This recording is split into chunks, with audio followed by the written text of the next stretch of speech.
Hello student, कैसे हैं आप सब। आपका स्वागत है आपके अपने यूट्यूब चैनल एजुकेशन पथ पर।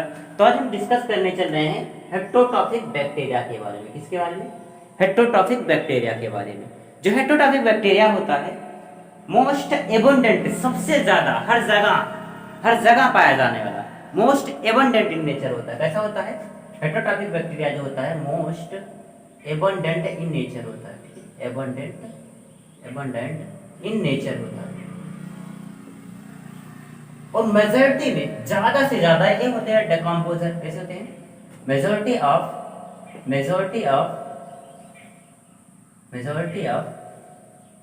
हेट्रोट्रॉफिक बैक्टीरिया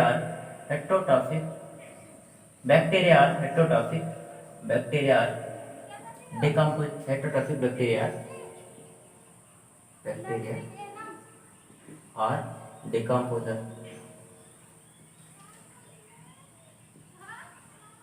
ज्यादा से ज्यादा जो हेट्रोट्रॉफिक बैक्टीरिया होते हैं डिकम्पोजर होते हैं। डिकम्पोज का मतलब डिकम्पोज करने वाले होते हैं। कैसे होते हैं? डिकम्पोज करने वाले होते हैं। वे सिग्निफिकेंट इम्पैक्ट करते हैं ह्यूमन अफेयर पर। कहाँ पे?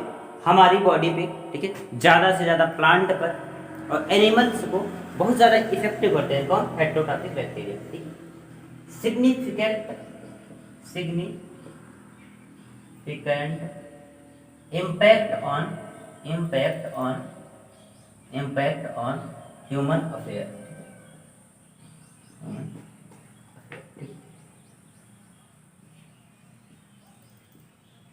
ठीक है, ये जो heterotrophic bacteria most abundant nature के होते हैं, सबसे ज्यादा पाए जाते हैं।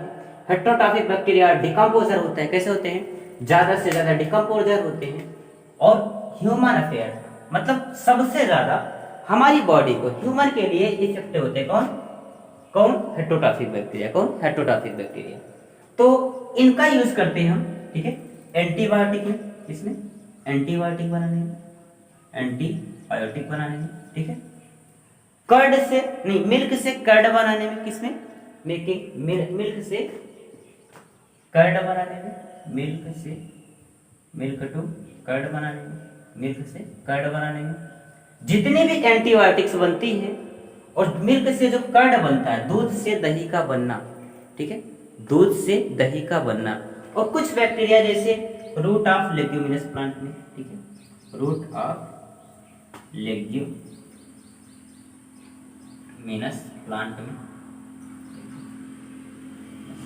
प्लांट में जो बैक्टीरिया पाई जाती है वो सभी हेट्रोट्रॉफिक होती है। कैसी होती है?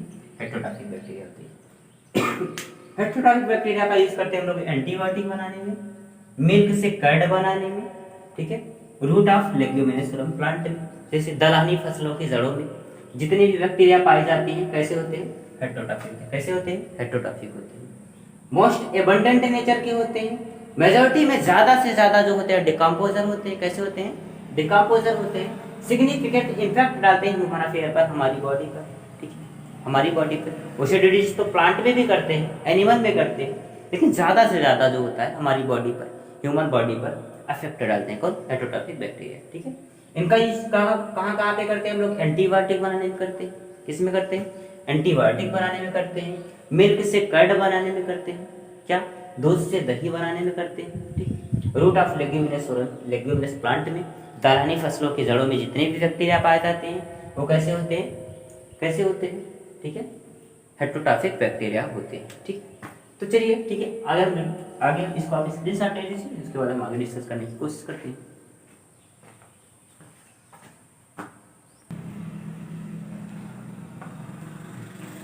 जो बैक्टीरिया होते हैं, जो हेट्रोट्रॉफिक बैक्टीरिया होते हैं, जैसे ए डिजीज कॉज पैथोजेनिक होते हैं। किसके लिए? जो हेट्रोट्रॉफिक बैक्टीरिया होते हैं पैथोजेनिक होते हैं। किसके लिए? ह्यूमन बीइंग के लिए, मतलब हमारे लिए, ह्यूमन बीइंग के लिए। ठीक है, क्रॉप फसल के लिए। ठीक है, फार्म एनिमल्स के लिए। ठीक है, एनिमल्स के लिए और किसके लिए? पेस्ट के लिए। ए पैथोजेनिक होते हैं। किसके लिए? ह्यूमन बीइंग के लिए, क्रॉप के लिए, फार्म एनिमल्स के लिए और पेस्ट के लिए एक पैथोजेनिक होते हैं, मतलब डिजीज कॉज करेंगे। ठीक है, पैथोजन का मतलब डिजीज कॉज करने वाले ऑर्गेनिज्म, ठीक है।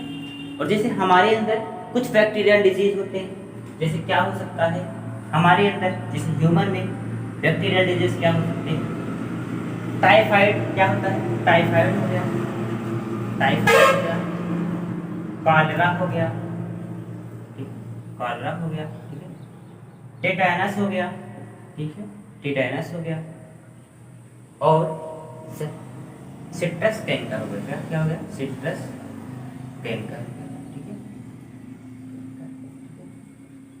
ये सभी जितने भी डिजीज आप देख रहे हैं, ये सभी जितने भी डिजीज आप देख रहे हैं, ये सभी बैक्टीरिया के द्वारा होने वाले ह्यूमन में, ठीक है, डिजीज है।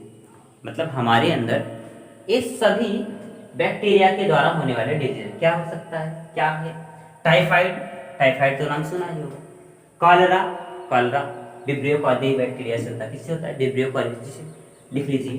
टाइफाइड हो गया, साल्मोनेला टाइफी से होता है, किससे होता है, साल्मोनेला टाइफी से होता है, ठीक है, साल्मोनेला टाइफी से होता है, ठीक है।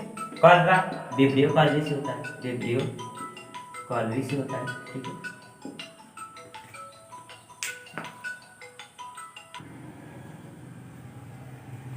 सॉरी स्टूडेंट, एक इंपॉर्टेंट कॉल आ गया था, ठीक है।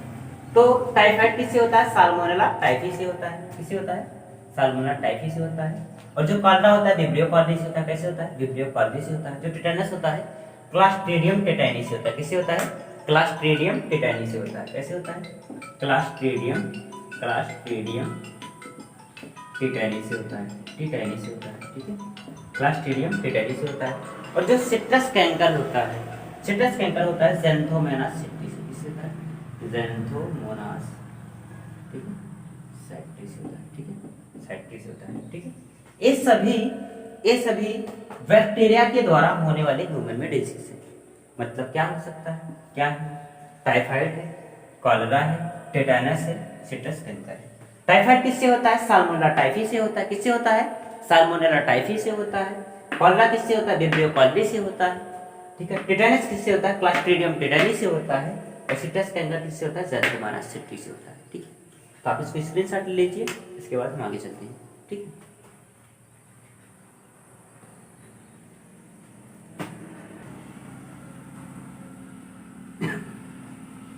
तो स्टूडेंट अब हम बात करने चल रहे हैं कि बैक्टीरिया में रिप्रोडक्शन की बात कर रहे हैं, रिप्रोडक्शन इन बैक्टीरिया।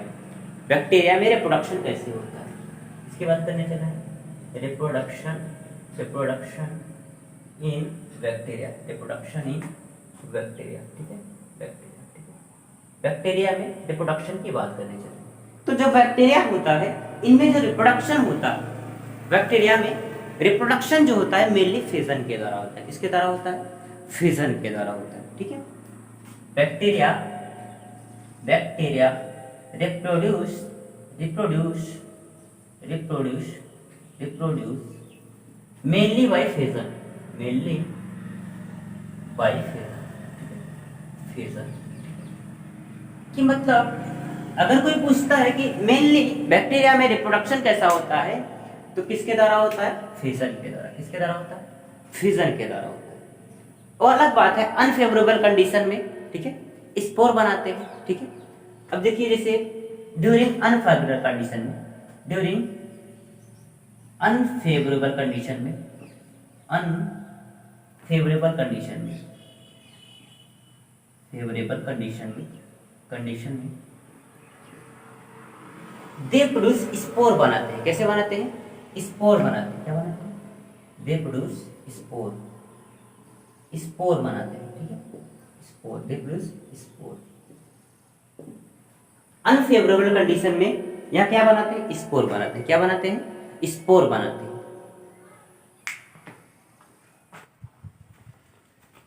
क्या बनाते हैं, स्पोर बनाते हैं।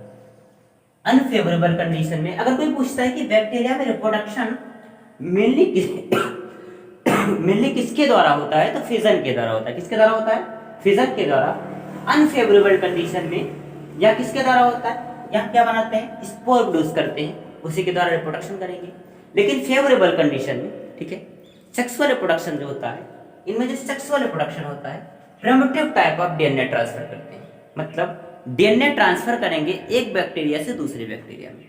जैसे सेक्सुअल रिप्रोडक्शन जो होता है, sexual reproduction by adopting, sexual reproduction जो बैक्टीरिया में होता है, रिप्रोडक्शन बाय अडॉप्टिंग एक primitive type of DNA transfer, adopting by एक primitive type of DNA transfer, primitive type of DNA transfer, type of DNA transfer, DNA transfer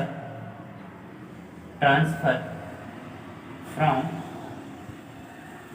one bacterium to another bacterium, one bacterium to another bacteria, ठीक है, another bacteria, ठीक है, bacteria reproduce करते हैं mainly fission के द्वारा, किसके द्वारा, फिजन के द्वारा, लेकिन अनफेवरेबल कंडीशन में, या स्पोर प्रोड्यूस करते हैं, क्या बनाते हैं, स्पोर प्रोड्यूस करेंगे। लेकिन सेक्सुअल रिप्रोडक्शन जो होगा primitive type, adopting primitive type DNA transfer करेंगे एक बैक्टीरिया से दूसरे बैक्टीरिया में, क्या ट्रांसफर करेंगे, डीएनए, क्या ट्रांसफर करेंगे, डीएनए। अगर कोई आपसे पूछता है कि सेक्सुअल रिप्रोडक्शन बैक्टीरिया में कैसे होता है, तो सेक्सुअल रिप्रोडक्शन होता है primitive type of DNA transfer के द्वारा, किसे, एक बैक्टीरिया से दूसरे बैक्टीरिया में, मतलब primitive type of DNA transfer from one bacteria to another bacteria. ठीक, अब हम बात करने चले हैं माइकोप्लाज्मा के बारे में। किसके बारे में बात करने चले हैं, माइकोप्लाज्मा के बारे में। ठीक है, तो जो माइकोप्लाज्मा होता है, माइकोप्लाज्मा, ठीक है, ये आपके एनसीईआरटी में नहीं है, एनसीईआरटी में जो माइकोप्लाज्मा है, इसको आप लिखिए, इसको बोलते हैं joker of the plant kingdom. क्या बोलते हैं, joker of the plant kingdom. आपके एनसीईआरटी में नहीं है, आप लिख लीजिएगा ऊपर, ठीक है, joker of the plant kingdom. Mycoplasma क्या बोलते हैं, joker of the plant kingdom. ठीक है, माइकोप्लाज्मा जो होता है इसको क्या बोलते हैं, joker of the plant kingdom. ठीक है, उसके बाद यहाँ इसमें सेल वॉल एब्सेंट होती है, क्या नहीं पाई जाती, सेल वॉल, माइकोप्लाज्मा में सेल वॉल एब्सेंट होती है। ठीक है, नेक्स्ट पार्ट क्या है, सेल वॉल एब्सेंट होती है, सेल वॉल एब्सेंट होती है, ठीक है, एब्सेंट होती है। ठीक है, स्मॉलेस्ट लिविंग सेल है, कोई पूछता है, बहुत से लोग क्वेश्चन करते हैं कि भैया सबसे छोटी कोशिका क्या होती है, सबसे छोटी जीवित कोशिका क्या होती है, तो होता है, क्या होता है, माइकोप्लाज्मा। ये है क्या, स्मॉलेस्ट लिविंग सेल है, क्या है, स्मॉलेस्ट लिविंग सेल है, क्या, smallest living cell. Can survive without oxygen, मतलब जो माइकोप्लाज्मा होती है, जो हमारी सबसे स्मॉलेस्ट लिविंग सेल होती है, जो हमारी सबसे स्मॉलेस्ट लिविंग सेल होती है, बिना ऑक्सीजन के भी जीवित रह सकती है। क्या है वो, mycoplasma. Can survive without oxygen, ठीक है, कैन सर्वाइव विदाउट ऑक्सीजन। ठीक है, अब चलिए बात करते हैं, जान लीजिए, इसको joker of the plant kingdom बोलते हैं। क्या बोलते हैं, joker of the plant kingdom बोलते हैं। सेल वॉल एब्सेंट होता है, स्मॉलेस्ट लिविंग सेल है, कैन सर्वाइव विदाउट ऑक्सीजन, मतलब बिना ऑक्सीजन के भी जीवित रह सकते हैं। तो आप इसको स्क्रीनशॉट ले लीजिए, इसके बाद हम लोग आगे चलते हैं।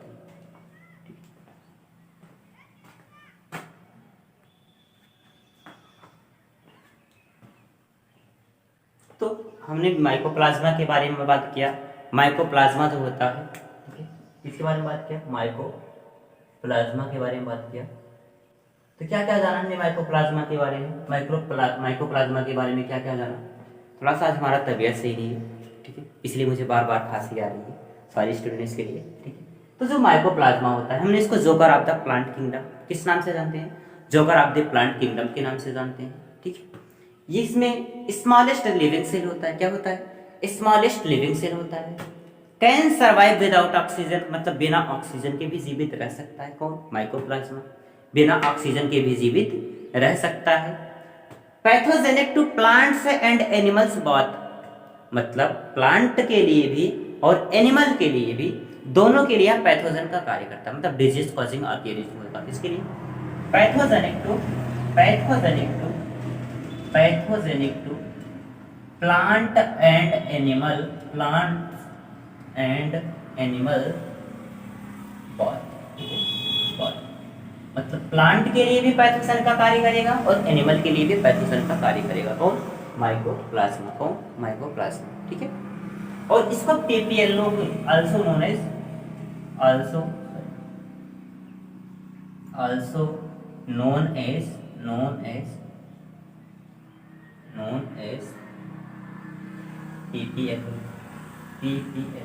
पीपीएलओ के नाम से भी जानते हैं। किसको? माइकोप्लाज्मा। अच्छा, पीपीएलओ का पूरा नाम क्या होगा? पीपीएलओ का पूरा नाम होता है pleuro pneumonia like organism.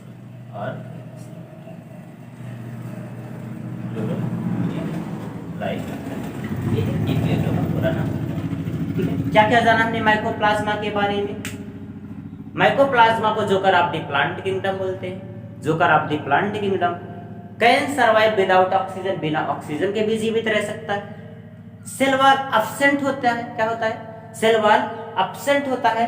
Pathogenic to plant and animal both. मतलब प्लांट के लिए भी पैथोजन का कार्य करेगा और एनिमल के लिए भी कार्य करेगा।